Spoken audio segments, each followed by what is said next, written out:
Thank you everyone for joining us today. We're here to discuss crypto banking under the newly released OCC regulations together with Antonia Savaria, CEO and founder of Atlantia Advisers, as well as David Hochhauser, CRO of Tel Aviv-based cybersecurity firm Hub Security. We're going to start a discussion with a brief introduction, our webinar with a brief introduction to our speakers, and then I'll hand over the stage to David Hochhauser and Antonia Savaria for the presentations. At the end, we'll hold a short Q&A to wrap everything up.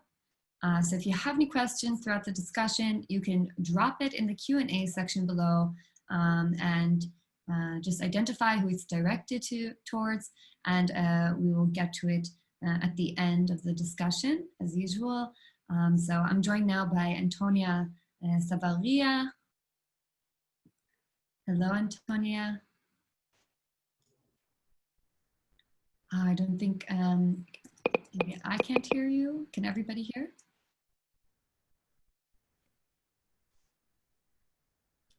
Okay. Well, Antonia has over 15 years of experience as an investment management and regulatory compliance attorney, and holds extensive experience in legal, regulatory, and compliance issues. She's also a risk management executive, business advisor, and founder of Atlantia Advisers, which is a New York-based strategic consulting firm that provides solutions to both fintech and digital asset firms on matters related to regulation and compliance. Previously, Antonia has worked in the investment management space in a number of legal, compliance, and risk management roles at multiple global multinational companies, as well as entrepreneurial ventures such as Morgan Stanley, KPMG, and Focus Financial Partners. Welcome, Antonia. We're very glad that you can join us here today. We're also joined here by David Hochhauser, CRO at Hub Security. David is an experienced executive in the global security industry with a broad background in security, enterprise software, and cloud-based services. David leverages his experience in cybersecurity from the hundreds of customers he's met throughout his career, and is currently focused on facilitating secure transactions on the blockchain. He is the CRO of Hub Security, a Tel Aviv-based cybertech startup working on an innovative key management platform designed to protect cryptocurrencies, digital assets, and other highly sensitive data. Welcome, David. Hello, glad I could be here today. I'll first hand over the stage to Antonia, and who will share with us, her thoughts and insights on the latest update on crypto banking regulations. And then we'll hear a bit from myself on some best practices to protect banks and their digital assets. It's all yours, Antonia, to start. And I know you're having some issue with your mic, so start speaking and let me see if you could hear.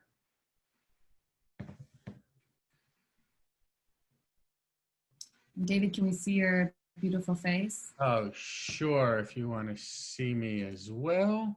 I kept it off just till she got back on. Okay. And we might have to hold off a bit. I know she's having trouble right now getting on her mic. And I'll tell you, I'll offer you one bit of advice. You might want to just check the settings under the mic to see if it's pointing to the right mic. Sorry, this is very classic. We are having technical difficulties right now.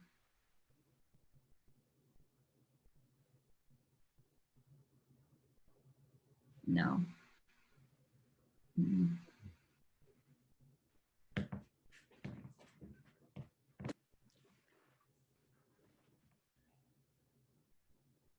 That is tough.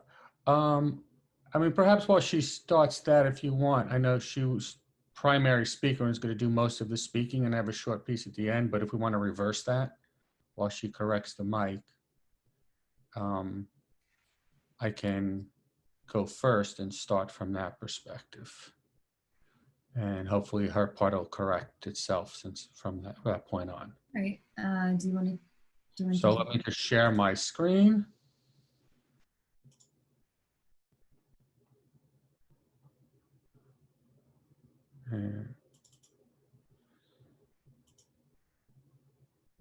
Let me know if you're able to see that. Okay, good. And then we'll shift back. So let me start out. First, just as last time, I kind of let you in on a secret as far as my hairstyle at the time was using number 6 blade. Well, this time, just to continue from there, New York relaxed the rules a bit, and I finally got to visit a barber and had my first professional haircut in 6 months, along with a shave. So I have to tell you, what a tremendous feeling. I've never thought I'd feel so good just getting a haircut. So with that, I hope everyone is staying safe and starting to get out a little more. So now I'll just spend a few minutes on why security is so critical, kind of a few considerations for banks and cryptocurrency. And then we'll go back to Antonia. I think things might have been corrected, and then we'll go back to her part, and then we'll answer questions. So we'll just go with drop out of order from here. Okay, so just to start, let me just put the market in perspective so you get an idea of where we are. Currently, there are in custody right now for crypto assets, there's probably, give or take, around $50 billion, depending on what you listen to. To put that in perspective, that's only half of a Bill Gates. If you look at all of assets in custody, there are $155 trillion worth of assets in custody, which is over 1,500 Bill Gates. I don't know if that says more about the assets in custody or more about Bill Gates, but it does give it some perspective. For the average person, it's more about 1.5 billion times the amount of what people have in value. But the real question behind that, just to put that in perspective, literally going from 50 billion to 155 trillion, is how much will move, how much of that will start moving to digital assets and when? And honestly, who really knows? But if recent activities and the rulings, such as OCC, start to accelerate the movement, we're in for a massive change in the financial industry. So let me start out, for those new to the field, just to give you some background in an area of security called cryptography. Briefly, don't get scared if math was not your favorite subject. Everything you need to know about cryptography is on this slide. And literally in under a minute, you'll be able to have a comfortable conversation, even if you're in a room full of MIT PhDs in applied math. So first, a digital asset is essentially just some information about an asset and who owns it. So you need to protect the information and sign it. And in more technical terms, you need to encrypt it so no one can modify it. And you digitally sign it so no one else can claim it's theirs. And encryption and signing is really just about 2 keys. You have a private key and a public key. And you only have your private key. There's only one copy. And everyone else gets a copy of the public key. So when a bank mathematically signs a digital asset, it is their unique signature. And anyone who has a public key can read the signature and will know it's the bank's. So you can imagine that protecting that private key and protecting how and where it is used is absolutely critical. And that bank's private key is essentially equivalent to their money. So now imagine you have $100. You kind of keep it in your pocket so you could use it easily. Or imagine you have $1,000. You may want to keep that in a safer place. Perhaps you have a safe at home, or you give half of it to your spouse to hold on to reduce the risk of losing it.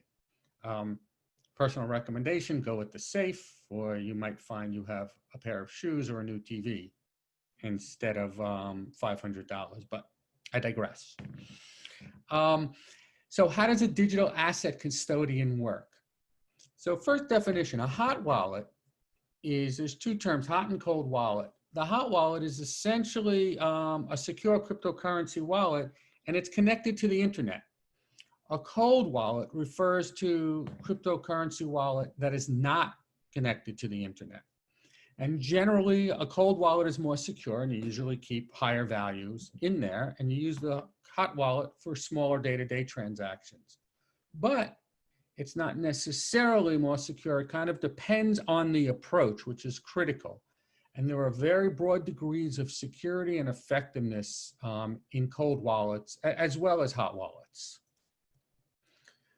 So let's look at the cold wallet security risk and some considerations. So one, as I said, a cold wallet may seem more secure. Storing keys or parts of keys offline may always be as safe as it seems. Think of the Iranian nuclear reactor. One properly placed USB exposed and corrupted the entire offline plant. So consideration one is keys must be stored safely. Two, also by moving keys or parts of keys to anything to software at any point exposes it, especially if you're using any kind of third-party software that's involved. So second consideration is keys really must be used in a safe, protected environment, not just be stored, but used in a safe, protected environment. And a third consideration, it's not just the key that needs protection. The process needs to be secure too. And I'll give you an example. There was a German bank, and they used artificial intelligence to simulate the CEO's voice. Somebody called up, simulated it, and got approved for a very large funds transfer by just simulating the voice. Phishing attacks through emails is very common. I mean, just literally last week, a friend of mine had a fake email account from a partner and requesting funds to be transferred to a different bank account. Literally at the last minute, they stopped the transfer because somebody accidentally had a question about the account. So the third consideration is you must implement a very secure channel, that authenticated channel between all those who are involved in the process, whether it's the approver, the requester, and the actual transaction itself.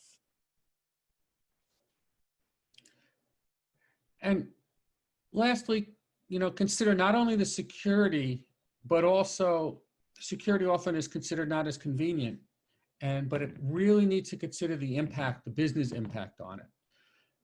So security can sometimes be inefficient, even inhibit the business, but typically, in the cold wallet, you might have, a lot of companies protect their keys kind of almost with paper and vaults, or they use less secure technology. And they might split the key in multiple parts.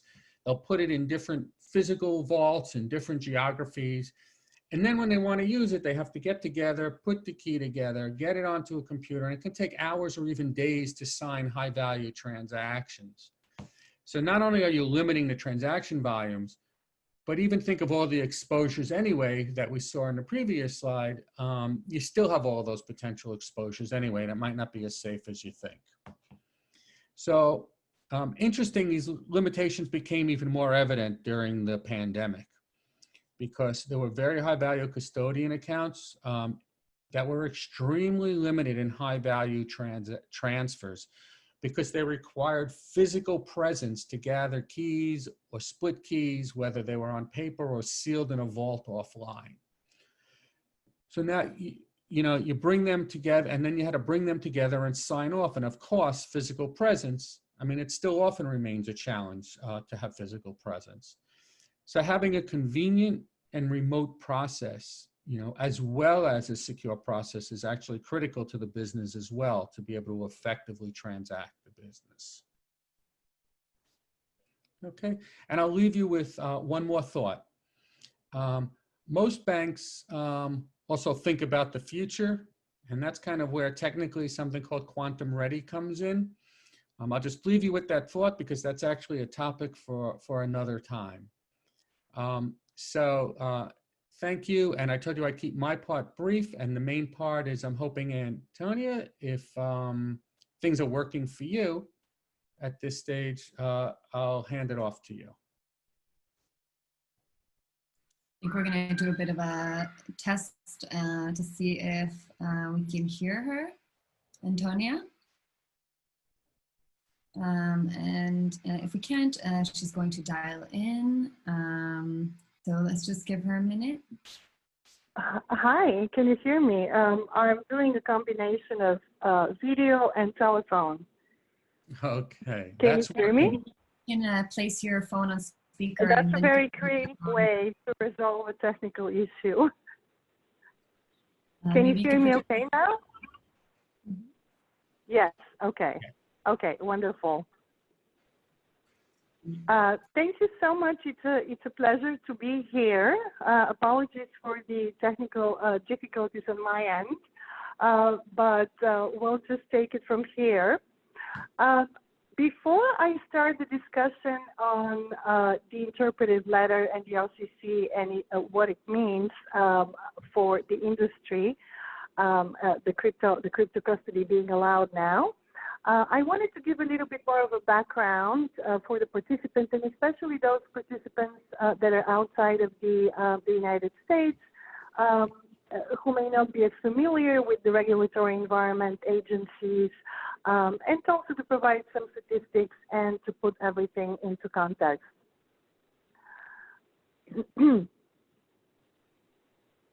So the Office of the Comptroller of the Currency is one of the major financial regulators in the United States. It's an independent bureau of the Department of the Treasury, and it's the primary regulator for national banks, for federally chartered thrift institutions, and also of branches of foreign banks. In essence, it charters, regulates, and supervises these types of entities. And as of now, there are about 1,200 banks that conduct approximately 70% of the banking business in the United States. One other item I wanted to mention is the appointment of Brian Brooks as most recently the acting controller in the OCC. I think he's going to be instrumental in bridging the traditional financial banking with the world of crypto through more progressive regulations, such as the one that we're going to be discussing today. And for those of you who might be interested in learning a little bit more about his position, I suggest taking a listen. He gave a couple of speeches during Coinbase Consensus earlier this year.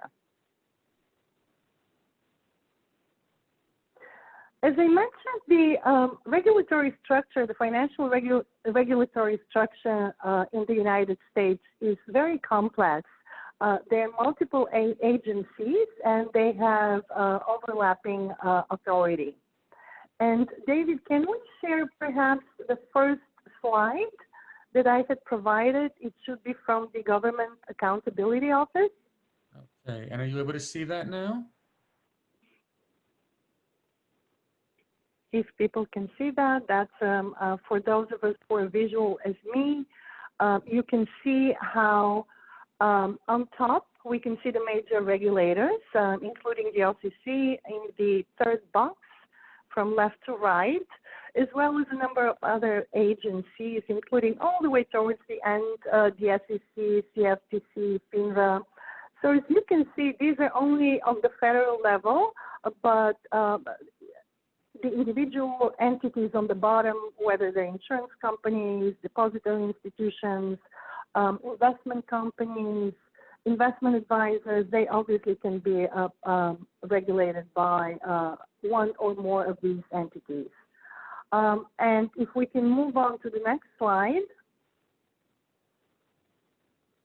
Here, for the those participants who may not be familiar with the federal level regulators, I've identified some of the main players, and you can see the acronyms in parentheses. So, for instance, you'll hear me maybe making a reference to the SEC, the Securities and Exchange Commission, or FINRA, regulating broker-dealers. This is just to give you a little bit more of a visual representation. And if we can click on the next slide as well, you'll see how complicated it is, because in each one of these agencies may have a different approach and view towards crypto and digital assets, including different definition or different guidance. So for instance, from an IRS perspective, crypto is treated as property for tax purposes. From CFTC's perspective, it's treated as commodities. And the SEC, there is a complicated test and analysis to a somewhat recently published framework by the SEC, which is based on a pretty old case called Howey.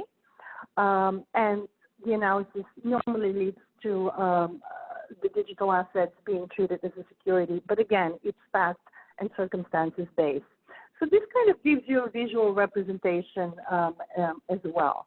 Now, if we go back to the discussion on banking, a few more comments before we move on to custody for cryptos and what that means. In addition, in terms of banking, there is state versus federally chartered banks. And both of these types of entities are subject to the regulatory authority of the FDIC because they have to be covered by FDIC insurance. In addition, state chartered banks are also subject to at least one primary regulator. So now let's move on to the interpretive letter issued by the LCC. It was issued a couple of weeks ago on July 22nd.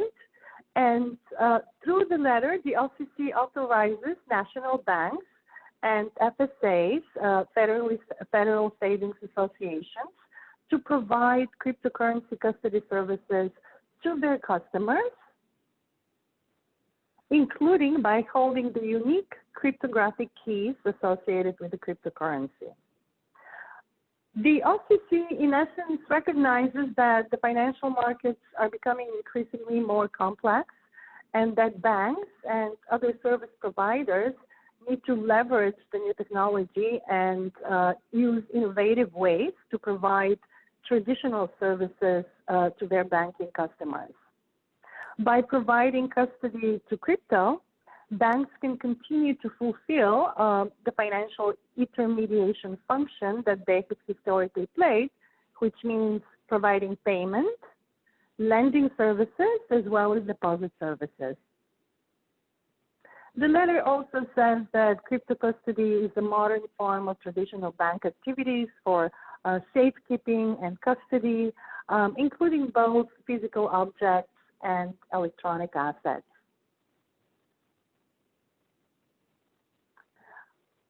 I feel that the letter was written in a very creative way because it was written as a response to an inquiry from unnamed national bank. And it has 4 sections. It has an intro, introduction, background, proposed activities, and a discussion section. It also showcases the regulator's understanding of the complexities involved in the crypto space, and the discussion regarding the background on crypto is it's not very detailed, but it touches upon all of the essential elements. So the regulators have a pretty deep understanding at this point. For instance, they discuss crypto versus fiat and asset-backed money. They discuss the exchange mechanisms, including the blockchain technology or distributed ledger technology or cryptographic technology. They discuss cryptographic keys. They talk about hot and cold wallets, centralized versus decentralized crypto transactions as well. The LCC in the letter recognizes 3 things. One is that the majority of states in the United States have adopted crypto laws and regulations, and they vary from state to state drastically.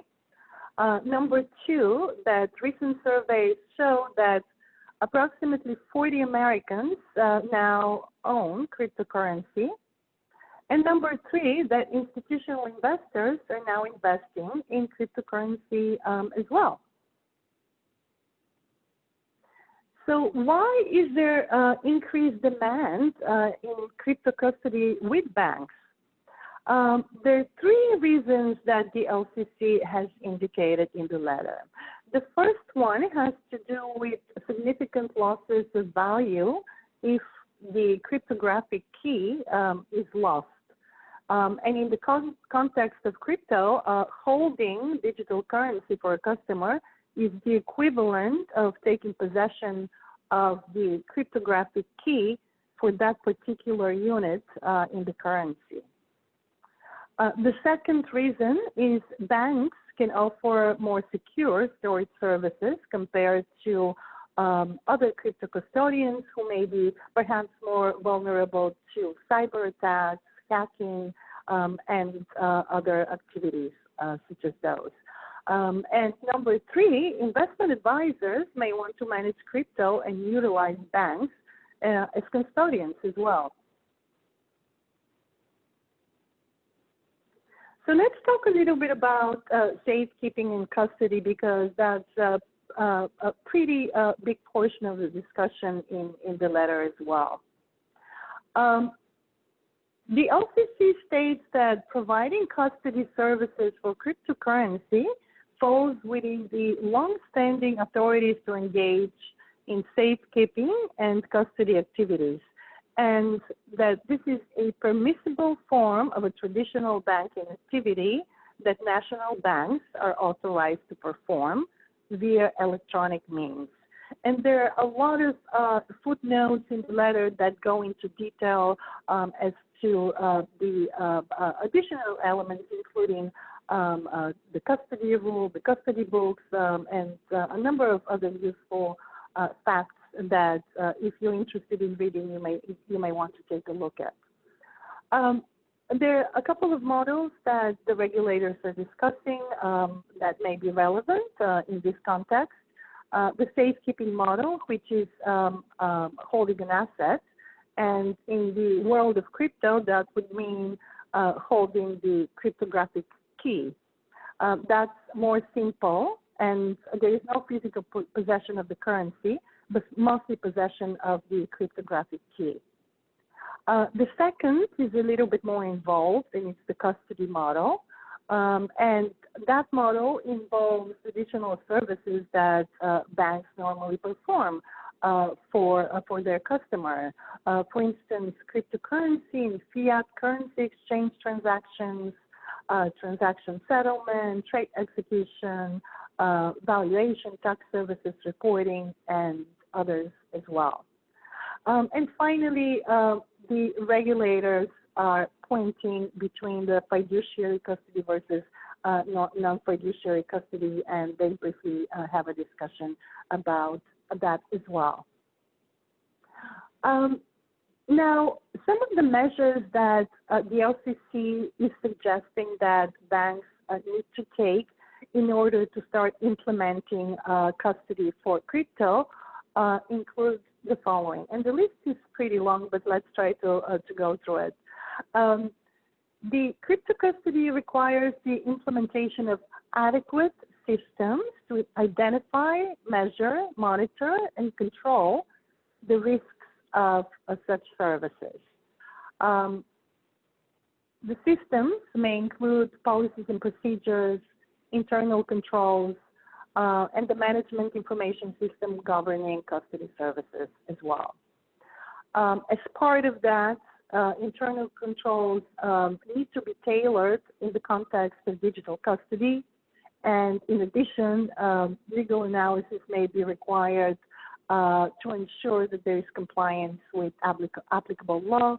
And you can, if you remember the previous slides, you can see that there is relation with other federal regulators or maybe even state regulators.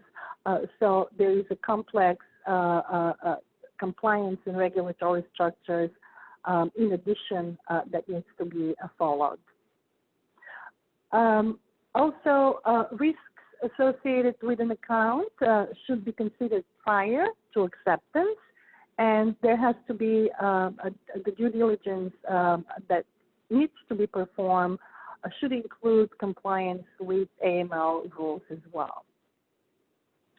The OCC further discusses that effective information security infrastructure and controls in place to mitigate hacking, theft, and fraud also need to be considered. In addition, risk management procedures based on the different technical characteristics of the different cryptocurrencies, depending on what the bank may desire to,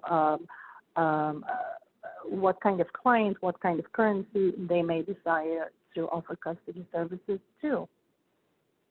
Also, the different cryptocurrencies may be subject to other OCC regulation and guidance, but also non-OCC regulation and guidance. And I briefly mentioned the SEC, for example.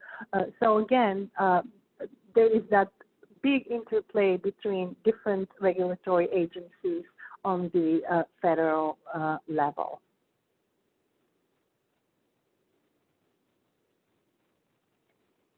So, David, I think this gives a pretty good overview of what's required, of what the letter discusses.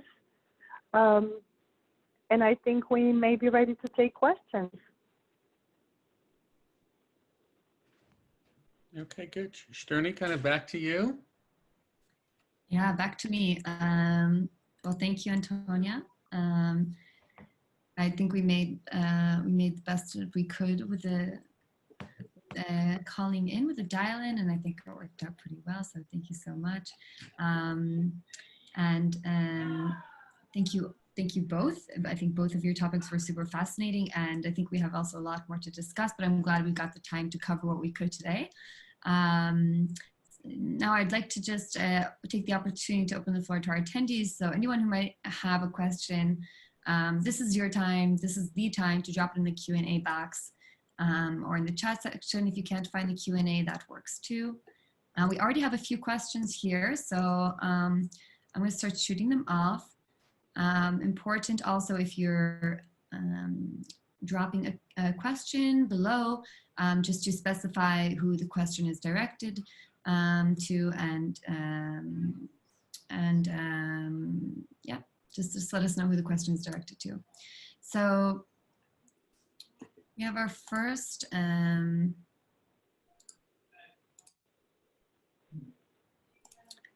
question here. Hi, Nassim Edit. Well, I cannot pronounce this last name. I apologize. I'm engineering lead on custody at Novi, Facebook, blockchain, and previously engineering lead at Anchorage, which is a crypto custodian. The question is, does this letter allow any form of interpretation on cross-border digital assets, transfers, guidance, either inbound or outbound? And also, does it force banks to apply the same compliance requirements on bank-to-bank transfers? For example, the travel rule. Antonia, I'm pretty sure it's safe to say that that question is for you. Yeah. Would you, David, would you be able to repeat the question? I'm having a little bit more difficulty hearing Shterny. No if problem. that's Find it in possible. the chat Maybe. below. If you open the chat box, you'll be able to The read it. chat, okay, sure. Yeah. So this is the question from, what is the name of the first name of the person? Nassim. Nassim, okay. If you have trouble finding, let me know and I'll repeat it. Yes, okay. So to briefly summarize Nassim's question, does this letter allow any form of interpretation on cross-border digital assets transfer guidance, either inbound or outbound? And also, does it force banks to apply the same compliance requirements on bank-to-bank transfers? So no, I don't think the letter is addressing that. It's just giving authorization for nationally chartered banks versus the state chartered banks in the U.S., 50 states, different requirements for state chartered banks. So the letter only applies to federal banks, nationally chartered banks, and it does not address cross-border transfers. So that may be, it's a very good question. That may be a next step. How do we apply this on an international level with transactions with other countries? And to your second question, does it force banks to apply the same compliance requirements on bank-to-bank transfers? If you mean the travel rule, etc. So I think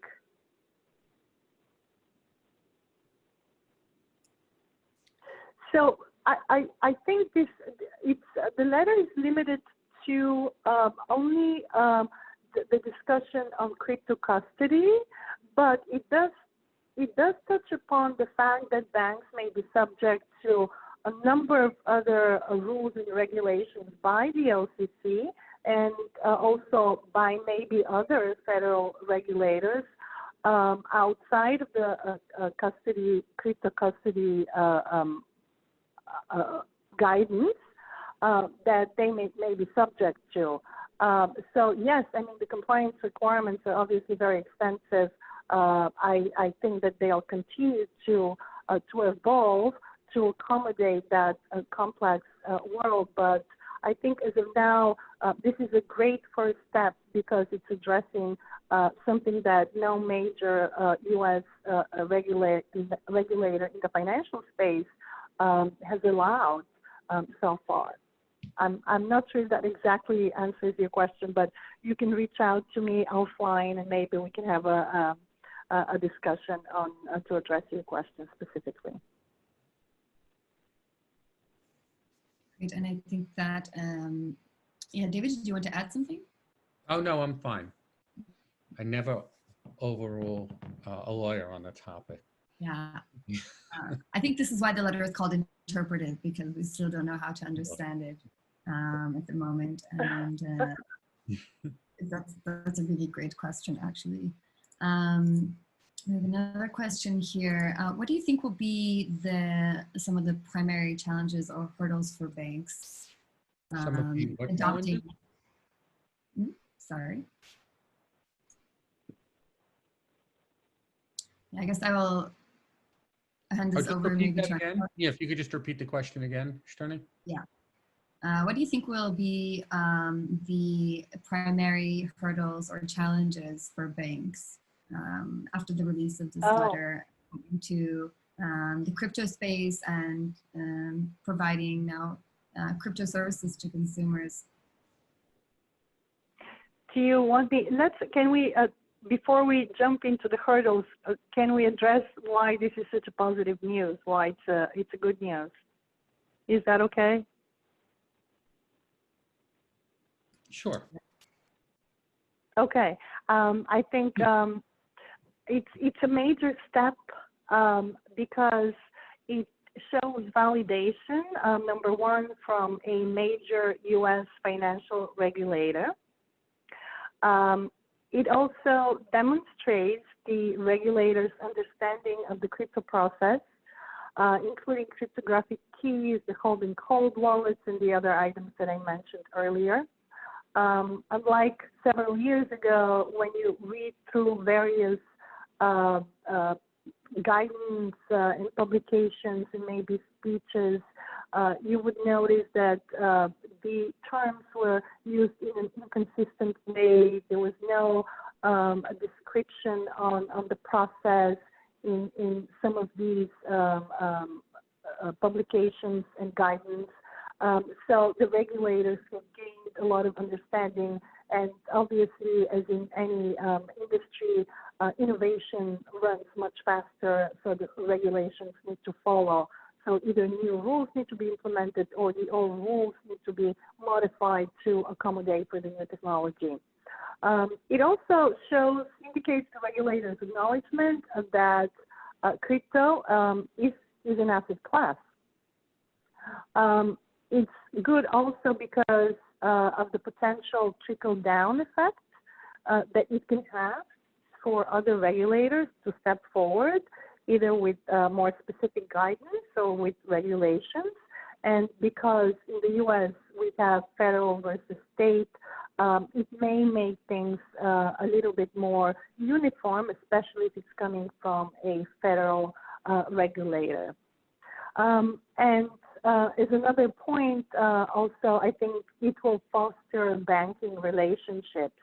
To give you an example, J.P. Morgan was the first bank, I think in May, to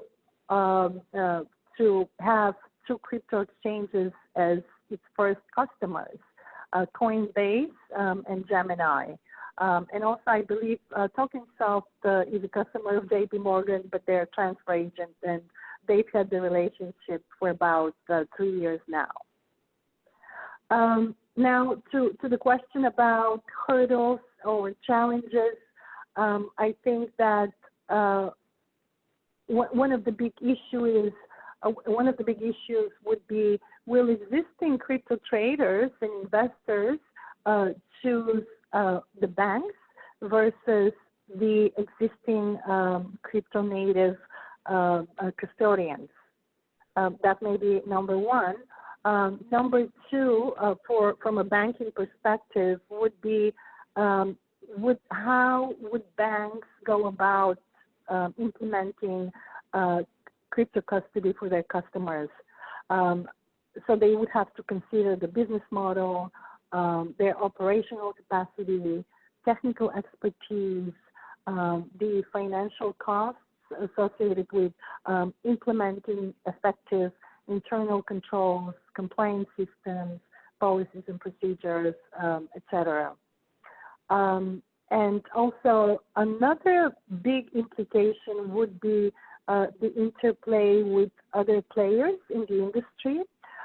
For example, investment advisors that are regulated by the Securities and Exchange Commission, the SEC, as well as broker-dealers regulated by FINRA. And if you remember from the slides, these are also 2 of the main financial regulatory bodies in the U.S. Those entities have another set of rules that are related to custody. There is the custody rule for investment advisors, and that requires that they deposit funds with a qualified custodian. And then there is the customer protection rule, which applies to broker-dealers, and that discusses, it has very specific elements, including possession and control, and also good control location requirement. So that would also have a big impact on how things evolve with the crypto custody authorization from the SEC. So other players and rules that they need to comply with would need to be re-examined. So it would probably be not as simple as it may seem. That's good. You know, I mean, I thought that was pretty thorough. And just to add a couple of things, one other thing on the kind of benefit and challenge as well is I think the U.S. is kind of obviously a financial leader, but also a follower at times. And I think this is a critical step to start getting the U.S. moving. If you look around the world, you see Switzerland, Hong Kong, Germany, Singapore, other places who are somewhat ahead of the U.S. and stepping up to this already. I think so in that sense, kind of following, and it'll help move it along. But in the other respect is if the U.S. steps into this a little strongly, I think it'll start moving those players and others a lot faster as well. Mm-hmm. So I think it's kind of a benefit challenge, and it's personally I think it's good to see. I know there's a lot more to work out from there, but it does have its implications worldwide as well. Yeah, no, that's a very good point. Yeah, sorry about that, Antonia. I'd really love to hear from David about some of the security challenges for banks and financial institutions as well. What was that? really love to hear from you maybe a bit about the challenges on the security side for banks and financial institutions. Ah, okay. Okay, I'm sorry, I didn't catch that. I'd say from a challenges, I mean, there's a number of challenges ranging from the level, first of all, it takes a unique level of security, especially in here, as mentioned before, on the type of risk that's involved in protecting custody. I think some of the other challenges that I've seen with some places, it's not necessarily a standalone system. Also, it does need to plug into, quote, kind of plug into a lot of other systems that people are traditionally using and fit within a framework that people understand. So I've, seen places where they have to fit within reporting systems they may have, or certain accounting systems, or in some cases, other players in the field who are displaying it, and so they need to understand it in a standard format that they actually are customized, seeing other kinds of assets and stuff involved in here. So there's kind of a whole ecosystem of systems involved from this perspective, as well as the security level. And I think those things all play out that are very important to do.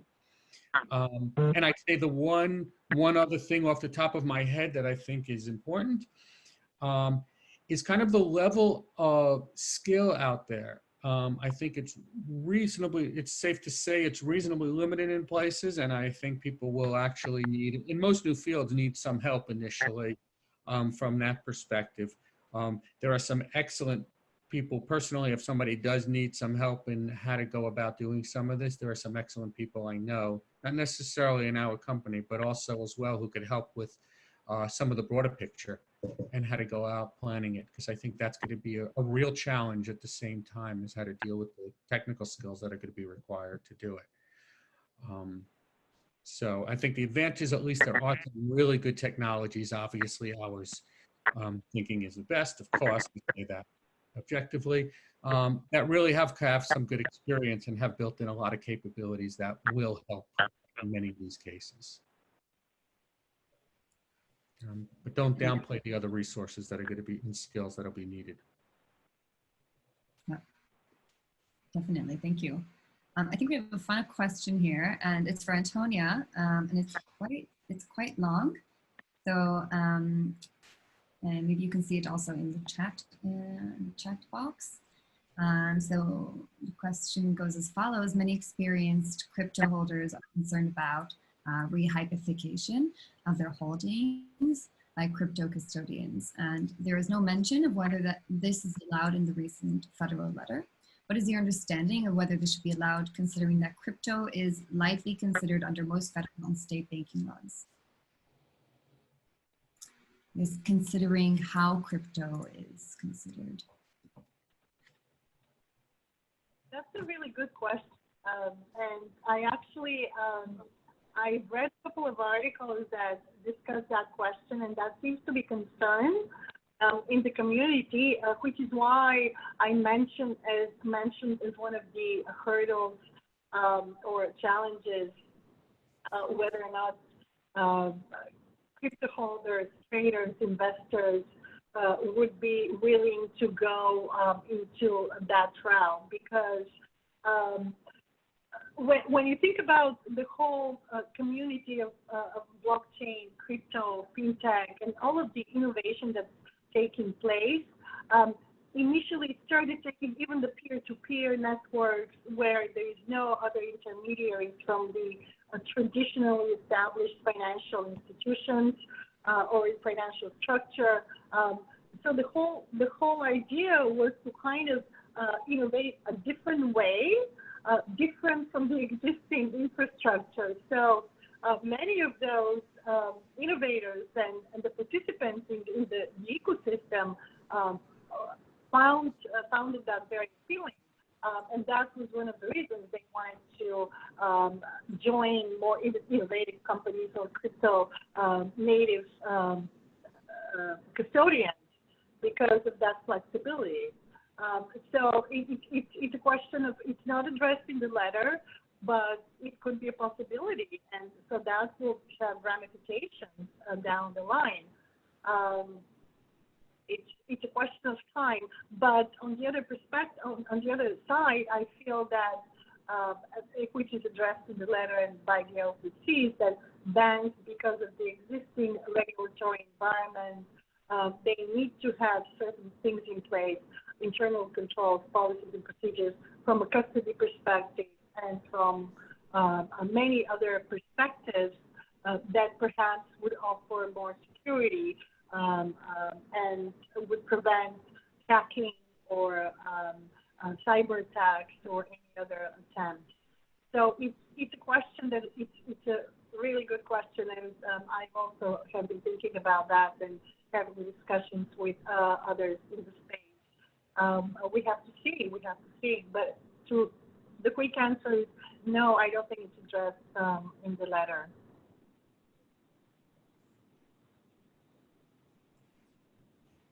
David, do you have anything to add to that? No, I'm fine. Okay. She's much more knowledgeable on that than I am. Okay, well, I think that was our final question. So thank you everyone for joining us today. And thank you to our speakers, David Hochhauser and Antonia Savaria.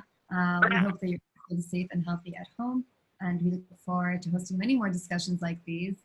If you want to learn more about Atlantia Advisers, you can go to LinkedIn and find them on their LinkedIn page, or you can email Antonia directly. I'll be dropping her information down here in the chat box. There you go. And you can just shoot her an email and get in touch. And to stay up to date on upcoming webinars, follow Hub Security on LinkedIn or Twitter so you don't miss a beat. And you can also check out Hub's weekly digest on Medium for the latest stories coming out of the blockchain and cryptosphere. And this is a story we'll be covering we'll be following very closely. The updates that are coming out of the OCC and all the discussions that are revolving around the new crypto custody laws. So yeah, we'll be looking forward to hearing more from Antonia and more from David. We really appreciate you joining us today. So Thank you very much. Enjoy the rest of your day. thank you. Stay safe, stay healthy, stay inside, drink a lot of water, and we'll see you next time. Enjoy.